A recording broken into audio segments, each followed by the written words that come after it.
जिंदगी में ना कभी कभी कुछ शब्द ही काफी होते हैं एक गहरी उम्मीद जगाने के लिए। जैसे ये एक लाइन है, सबसे अच्छा अभी आना बाकी है, बस थोड़ा धैर्य रखें। ये शब्द हमें याद दिलाते हैं कि वक्त, विकास और धीरज में एक बहुत बड़ी छिपी हुई ताकत होती है।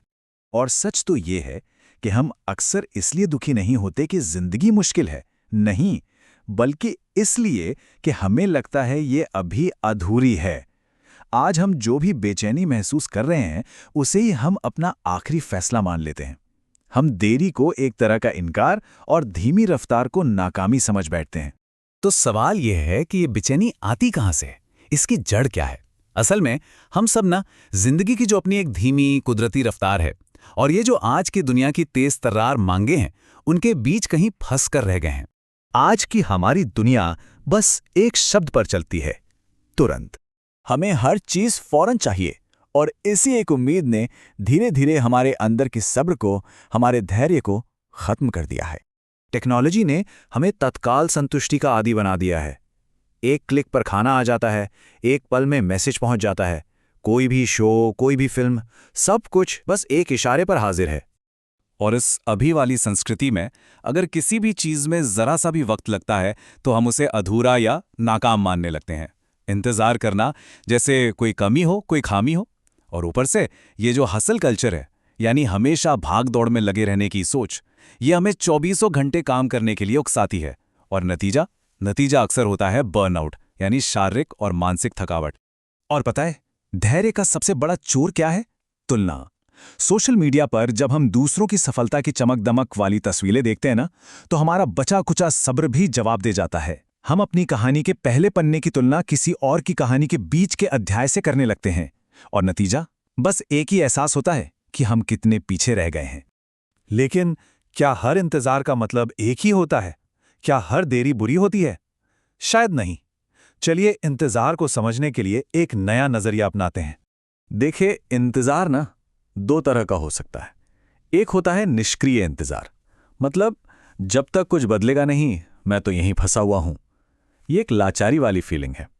और दूसरा होता है सक्रिय धैर्य, जिसका मतलब है ठीक है, हालात जब सुधरेंगे तब सुधरेंगे, तब तक मैं खुद को बेहतर बनाने पर काम करता हूं।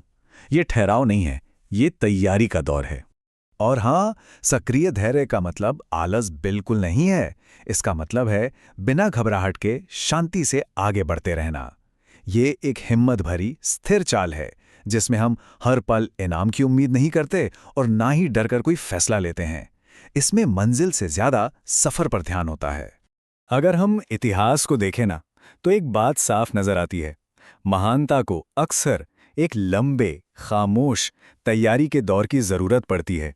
जरा सोचिए, कर्नल सैंडर्स को 65 साल की उम्र में 1000 से भी ज्यादा बार ना सुनने के बाद अपनी चिकन रेसिपी के लिए एक पार्टनर मिला। या फिर ग्रैंडमा मोजेस, जिन्होंने 70 के दशक में एक पेंटर के तौर पर अपना करियर शुरू किया। और नेल्सन मंडेला, जिन्होंने जिंदगी के कई दशक जेल में बिताने के बाद बाहर आकर इतिहास की दिशा ही बदल दी। ये सब हमें क्या सिखाता है? यही कि जिसे हम देरी समझ रहे होते हैं, वो अक्सर हमारी नींव को मजबूत करने का वक्त होता है। और ये वाला आंकड़ा तो आपको हैरान कर देगा। वॉरेन बफेट की 99% दौलत उनके 50वें जन्मदिन के बाद बनी। 99%। ये है कंपाउंडिंग की ताकत। एक ऐसी शक्ति जो धीमी शुरुआत के बाद नतीजों को आसमान तक ले जाती है। तो इंतजार का ये जो वक्त होता है ना, ये खाली नहीं जाता। ये एक भट्टी की तरह है, जहां हमारे चरित्र को, हमारे वजूद को गढ़ा जाता है। जापान में एक बहुत खूबसूरत कला है, किंसुगी। इसमें जब कोई मिट्टी का बर्तन टूट जाता है तो उसके टुकड़ों को सोने से जोड़ा जाता है। पता है क्या होता है? वो बर्तन टूटने के बाद पहले से भी ज्यादा खूबसूरत और कीमती हो जाता है।